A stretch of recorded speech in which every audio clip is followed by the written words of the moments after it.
go. Look what. All right, y'all ready? Ready. That's right. I'd like to welcome everyone here this evening. It's a regular business meeting, monthly business meeting of the Board of Commissioners. So we're going to start off with the Pledge of Allegiance, and I'll ask Blake Boyett to come forward and lead us, please.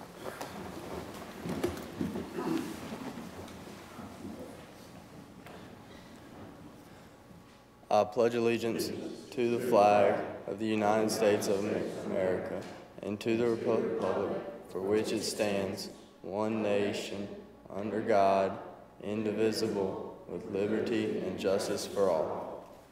Thank you. I will say that Commissioner Bumgardner will join us. He'll be a little bit late this evening, but we're still going to move ahead. The first item is approval of the agenda. Motion to approve. Second. All in favor? And the motion carries. Okay. Recognition. Silly me.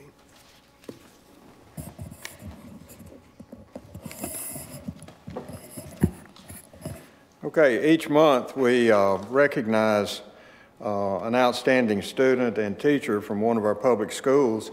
And this month is East Wake High School, so I would ask Blake to come join me, Blake Boyett, and I'm going to read a little bit about you. Sure. Blake Boyett is a senior at East Wake High School, where he earned a 4.396 grade point average. He's the son of Alan and Wanda Boyett, and Blake has maintained straight A's at the school. He's an active member of the Beta Club, National Honor Society, and Fellowship of Christian Athletes, where he serves as co-president. Blake was also a junior marshal. He's been a standout baseball player and cross-country runner. Blake is a 4-year varsity letterman, where he has earned all conference honors in cross-country twice in the Greater Neuse River 3A Athletic Conference. His most recent accomplishment was winning the 2018 Conference of Championship in cross country and being named the Greater Neuse River Male Runner of the Year. Blake went on to earn the all-regional status with a 5th place showing at the 2018 3A East Regional Meet. He earned a spot in the 2018 3A State Cross Country Championship Meet, the first East Wake athlete to advance to the state meet in 14 years. While there, he finished 45th out of the top 193 runners in the state. His fastest time was 16.42 at the 5K distance, which is the fastest time for an East Wake athlete in 14 years. And I'm not going to race you. But thank you so much.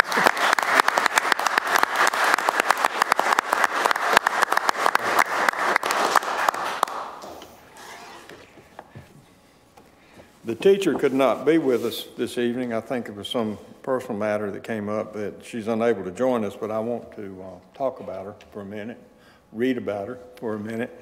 Her name is Jennifer Carnes.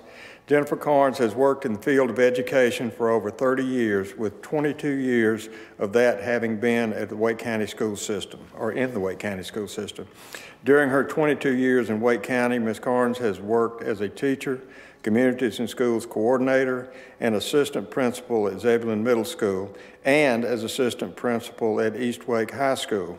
Ms. Carnes is being honored tonight for her service to the students and families of Zebulon as she retired from Wake County Public School System on Friday, November the 30th. So I'm sorry that she's not here. Would you like to carry this to her? We'll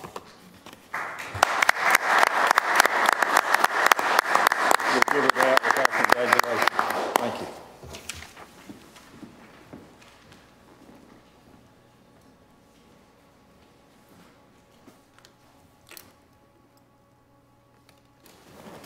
Okay, we typically have a public comment period, and you can come in early and sign up and stand up here for 3 minutes and talk to us about whatever's on your mind, as long as it's not something on the agenda.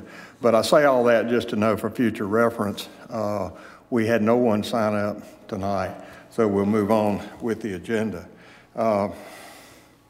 We do have a presentation And I'm going to go back to the podium and ask Greg Johnson to join us.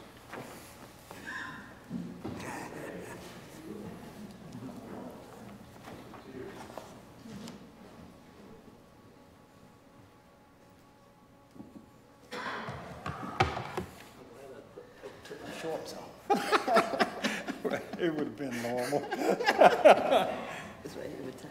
I'll read this resolution of appreciation. He said that he's glad he didn't wear his shorts. I didn't know if you heard him or not, because that's the way we normally see him dressed.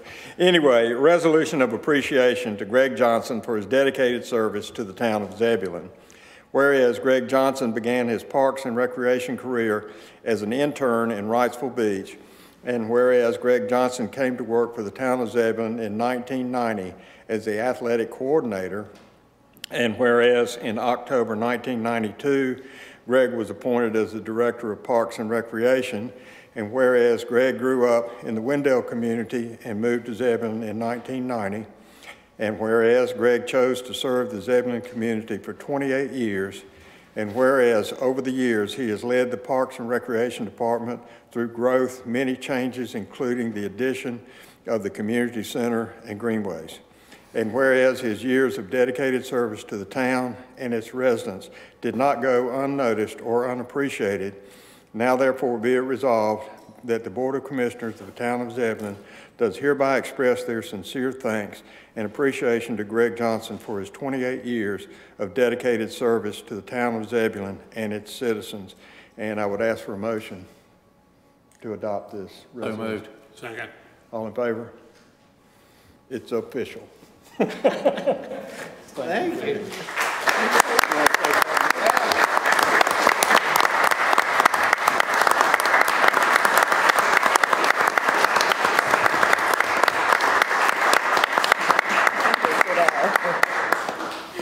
Wow. This is a great surprise. Thank you, everybody. And my family in the back row, I didn't know they were here until I got up here.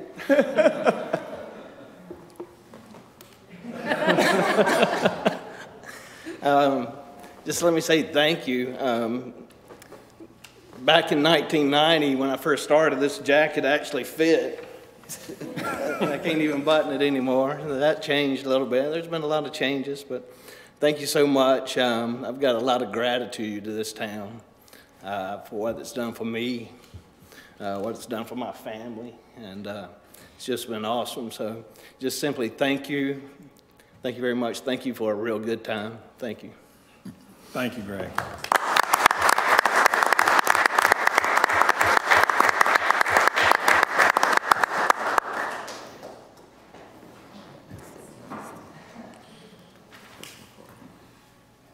Okay. And Greg, we hope you enjoy your retirement. Thank you. All right. Next is the consent agenda. Are there any changes to the consent agenda? If not, is there a motion? Motion to approve. Second. Motion made and second. All in favor?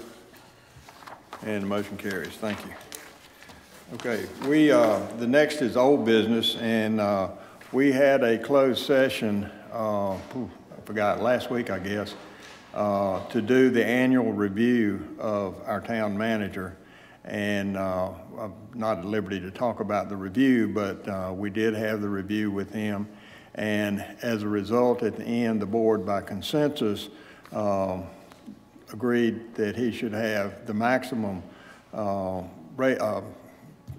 payroll increase that we give, which is 3.5%. So I would ask if there's a motion to grant the 3.5% So moved. raise.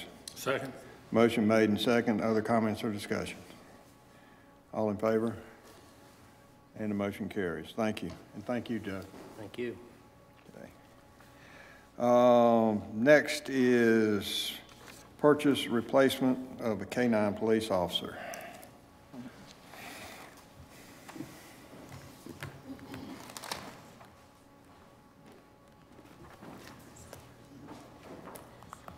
Good evening, Mayor and members of the board.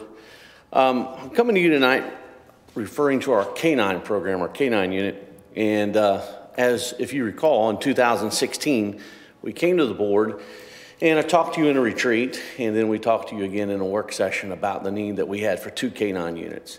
And we talked about the corridor crimes and all that, if you remember that, and discussed the different things we could do with impact policing if we had 2 police K-9 units. With 1 K-9 unit, that K-9 unit's really restricted to the amount of time we could have it on the road. We run 4 squads, 4 patrol squads on the road, A, B, C, and D. And with 1 unit, you can only touch 2 of those squads at a time. With 2 K-9 units, we can actually touch all 4 squads. We have our K-9 unit, current K-9 unit here tonight. Jeremy Pulley and Poss has been in the back smelling everybody for drugs as they walked by. I think Mr. Baumgartner was pretty close when he kind of ran by. No, but they're here with us tonight. And really what happened was, as if you remember, unexpectedly we had to retire Rocco, which was our K-9. So otherwise we wouldn't be coming to you in the middle of the year asking to replace a dog. It would have been normally in our budget to replace that dog, but we had to retire Rocco, and since we did that, we do not have an extra K-9 unit or a second K-9 unit. And so what I would like to do tonight is ask you to approve the funds for us to purchase a K-9. And of course, with the purchase of the K-9 comes the training, and we have to train that K-9 with a handler. And the important thing about doing that now, again, rather than wait for the budget, is we've been a few months now without 2 K-9 units, and we have a school that begins in January.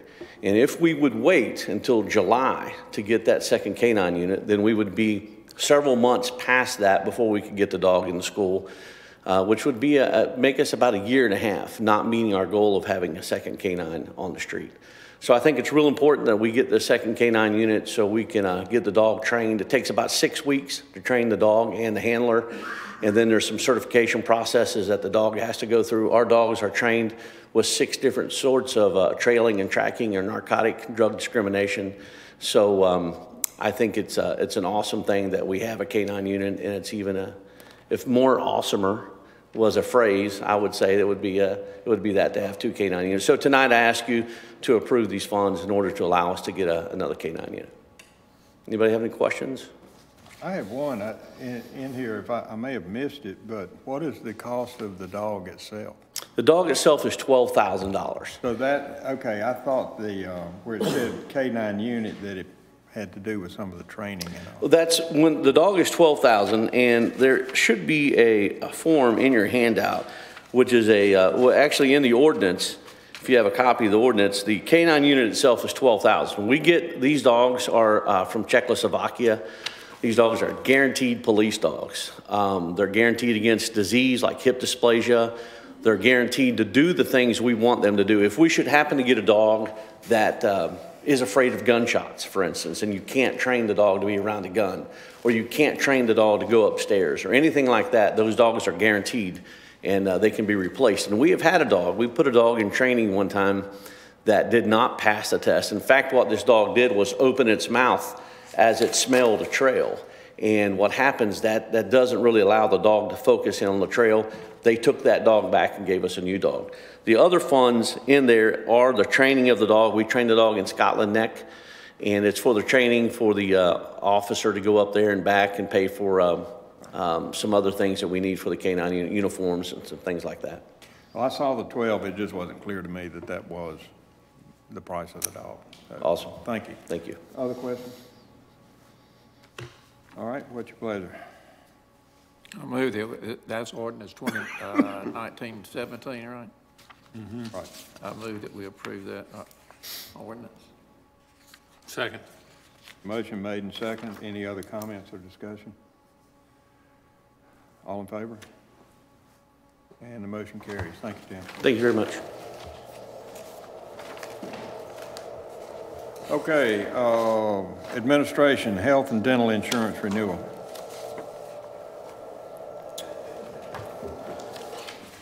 All right, good evening.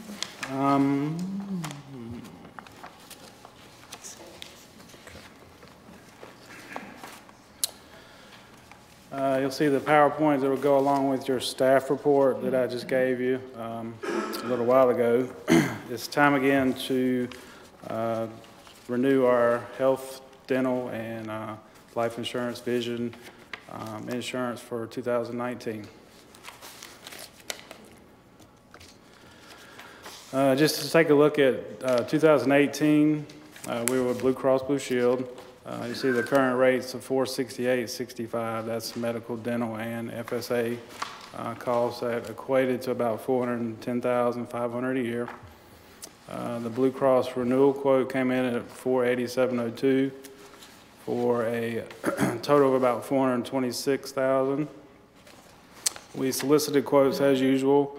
Got back from Municipal Insurance Trust. This is the League of Municipalities program, United Healthcare, and Aetna declined to quote because felt they couldn't compete. They just didn't bother to quote it. The Blue Cross renewal rate is a 4.2% increase over our 2018 rate. This rate reflects the package discount of 1.5%. That would be assuming taking their medical, dental, and vision. The League program was a 6% increase over our current rates, or 2% more than Blue Cross's renewal quote. That equates to about $8,700 more on an annualized basis. Their quote was on an 18-month period running through June 30, 2020. They're on a fiscal year. We've been on calendar year, so they would want to get us on that fiscal year, so that's what he quoted for 18 months. Just a note on that rate, failure to participate in their mandatory wellness program would result in a 10% higher premium.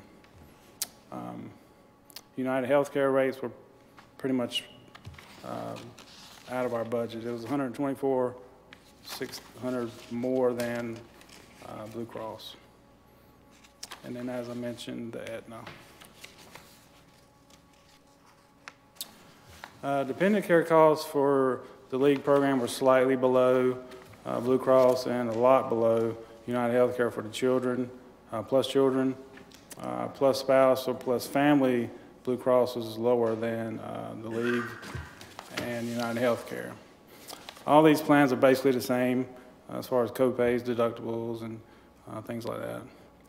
And as usual, the opt-out is available if employees are covered under another group plan.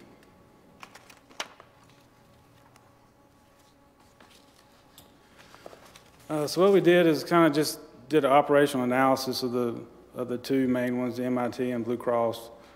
We surveyed employees to see if we were to switch to the MIT MedCost network, how many of their doctors may not be in the network.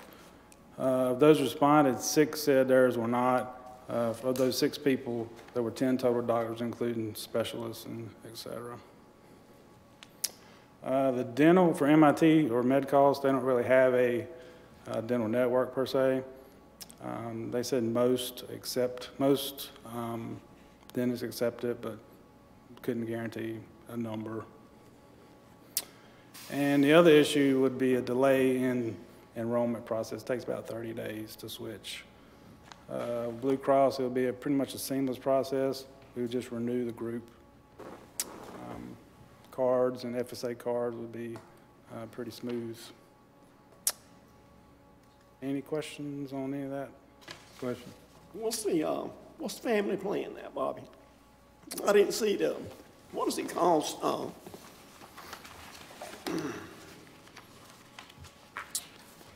much did that go around, I think, $1,200, give or take, I believe.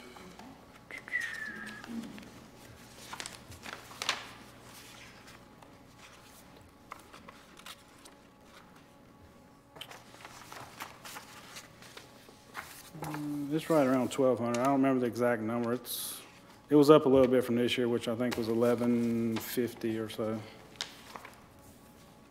per month. That is. Did that go up? Did that go up a lot? Family, did it go up a lot? I think it was about like 4%.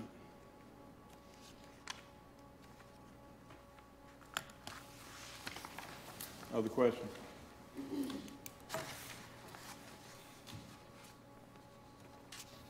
What you want to do? I move we accept Blue Cross Blue Shield for the year 2019. Okay. Second. Second. Motion made and second. Other comments or discussion? All in favor? And the motion carries. Thank you, Bob. Appreciate it. Annie, I'm gonna start with you tonight, board comments. You got anything? I have no comment. Okay, Beth? Denise, great job yesterday. Great job Saturday night. Too bad, the weather, but I give you an A for effort to put all this together. So thanks for a good job, and I'm sure everybody that was there appreciated it and enjoyed it. Okay, Don? Just to reiterate what Curtis said, I believe we probably had more people out there Sunday than we've ever had before.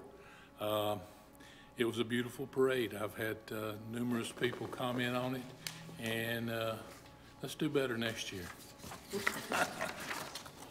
Thank you. Dale? I don't have anything. Okay. All right, Joe, manager's report? Yes, sir. A couple of public service announcements. So next Friday, the 14th, will be the night of our December movie night, and that's going to be The Santa Claus. And as always, popcorn is free, and that showing is at 7 p.m. at the Zebulon Community Center. The previous day, Thursday, December 13th at 2:30, we'll have our ribbon cutting for the South of Rendell sidewalk that was just recently placed. And then finally, you may have heard that Greg Johnson is retiring. And so I just wanted you all to see his replacement. Sheila Long is coming back to the town of Zebulon. She's coming to us from Rocky Mountain. She's in the audience. If she could just raise her hand so y'all know she's there. And that's all I have for my report. All right. Thank you very much. And Sheila, a little early welcome. I think you told me you start next week. Is that right? Okay. All right. Well, is there a motion to adjourn? So moved. In a second. Second. We're adjourned. You didn't spend much time here tonight. Nice and short.